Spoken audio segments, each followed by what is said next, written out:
नमस्ते everyone, Monika astrology में आपका बहुत बहुत स्वागत है। आज हम चर्चा करने वाले हैं मिथुन लग्न की।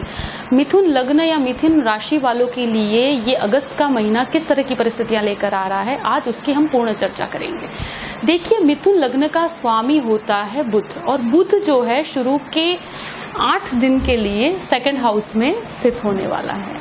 लग्नेश होकर वो द्वितीय भाव में जा रहा है, और शुरू के 15 दिन सूर्य भी इसी सेकंड हाउस में रहने वाले हैं। उसके बाद वो तृतीय भाव सिंह राशि में आ जाएंगे।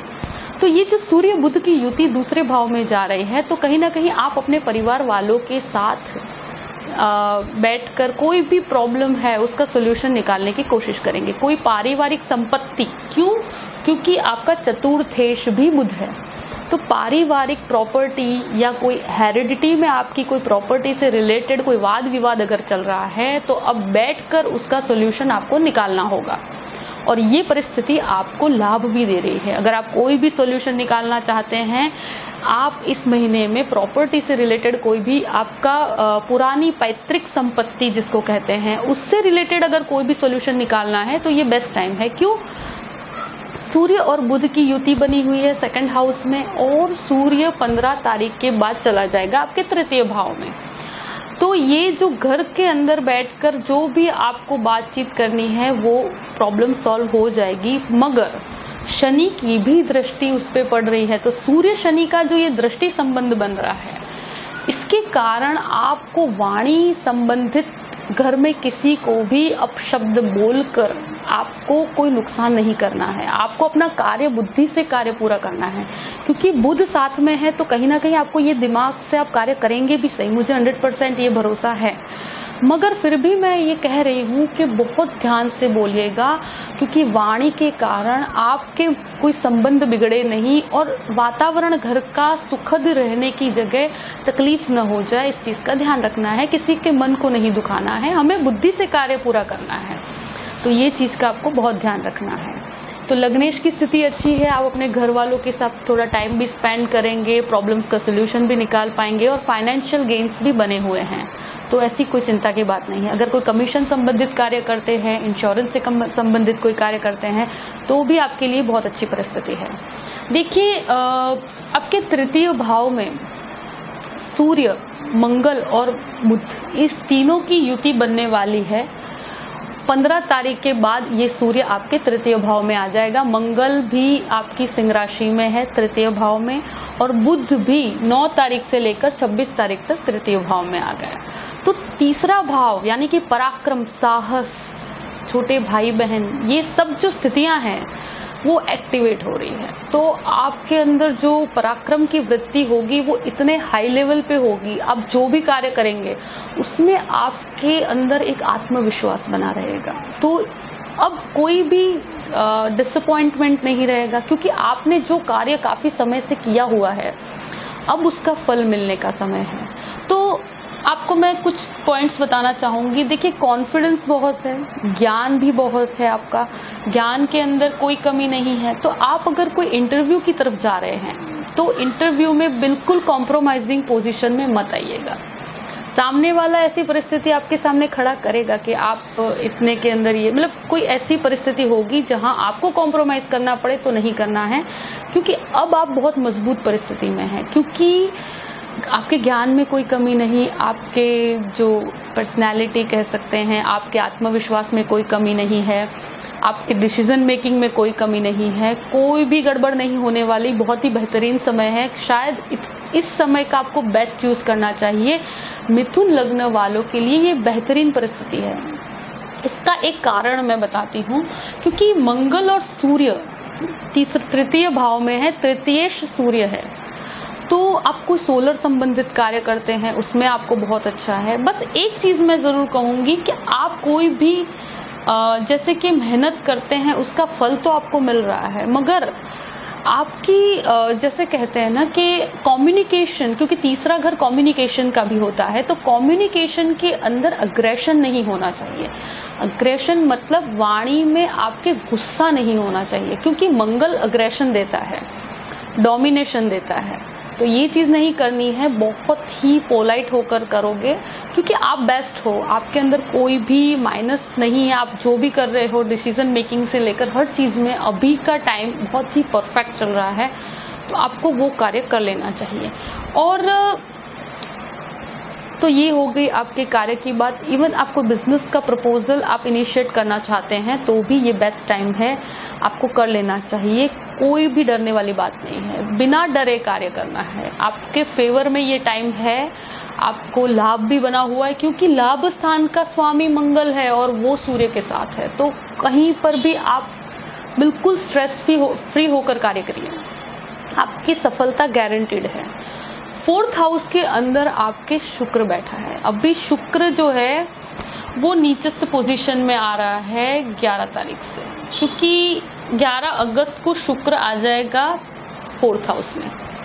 अब ये क्या दिखा रहा है, देखिए 4th हाउस के अंदर जो शुक्र आया है नीच अवस्था में, तो ये आपको लग्जरी की तरफ ले जाएगा। आपको लग्जरी वाले खर्चे करने की इच्छा होगी, आपके पास जैसे इच्छाएं जो होती हैं वो इंसान को कहीं कहीं ले जाती है, तो आपको इच्छा होगी कि आप ये खरीद लें वो खरीद लें, तो थोड़ा सा सोच समझ के करिएगा।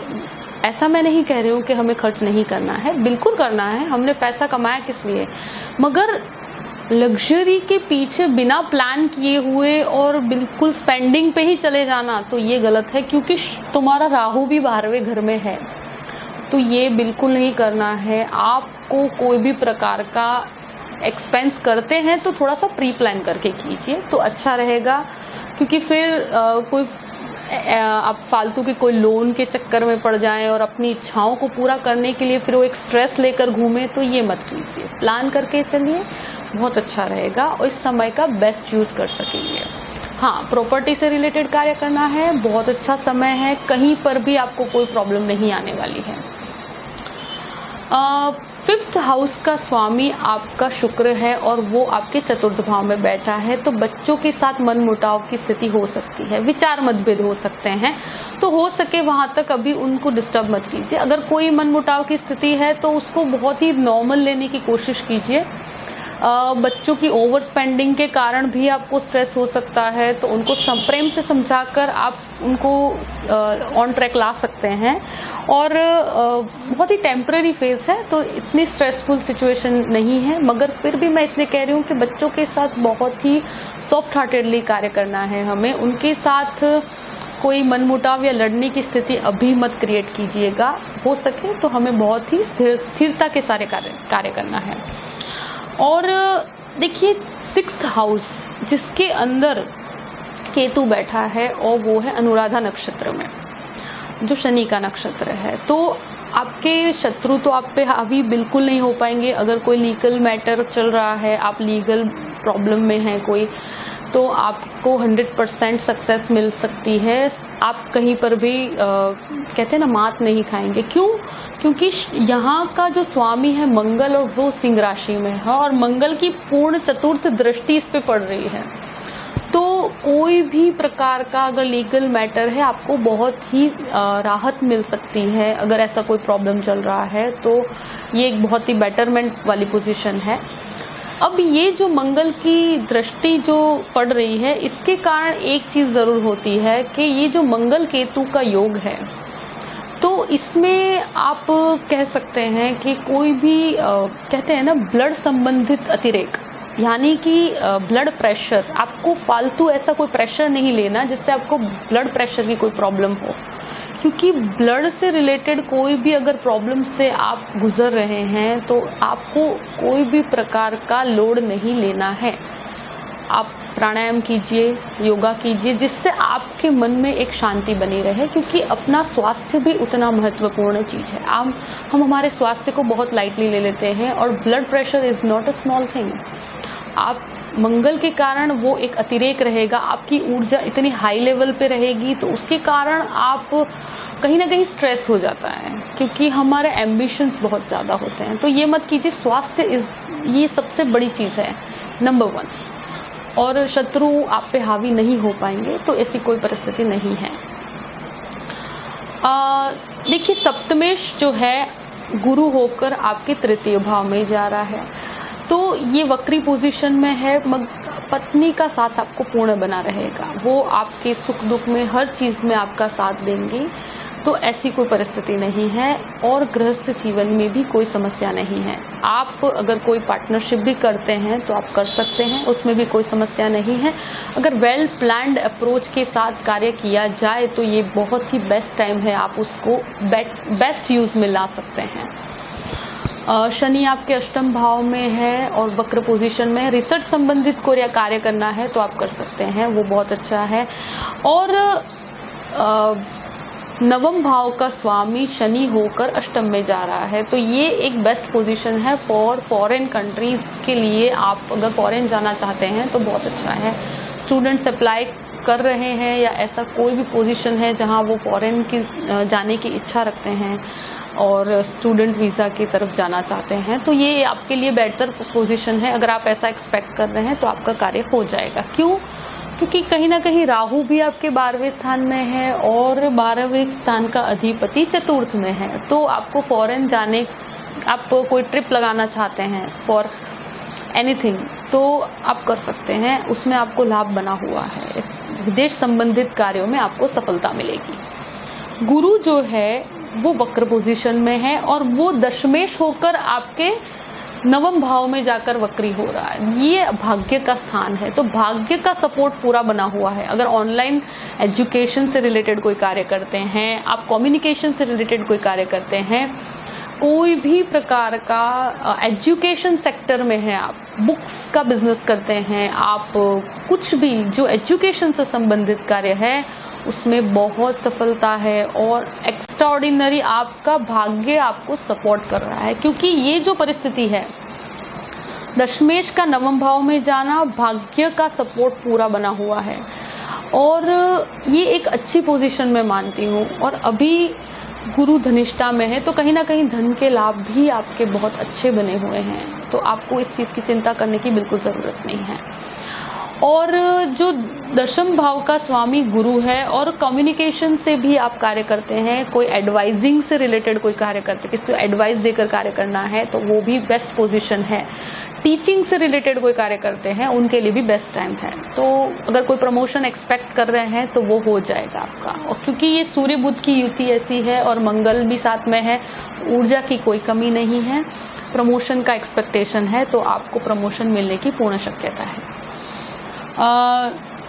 11वें भाव का स्वामी मंगल होकर खुद से पंचम में जा रहा है, तो लाभ की स्थितियां बनी हुई है, कोई डरने की बात नहीं है। मगर राहु जो 12वें घर में है तो उस 12वें घर का राहु अज्ञात भय देता है आपको। क्योंकि देखिए ओवरऑल परिस्थिति तो बहुत अच्छी है मगर वो एक भय की स्थिति बना देता है कि शायद हमारा ये कार्य नहीं हो, ये कार्य नहीं हो। जब हमारे में ऊर्जा की कोई कमी नहीं है तो ये डर को जो है ही नहीं, ऐसे डर को पाल के क्या करोगे। तो बेटर है कि आप इसे डर को निकालने की कोशिश करिए।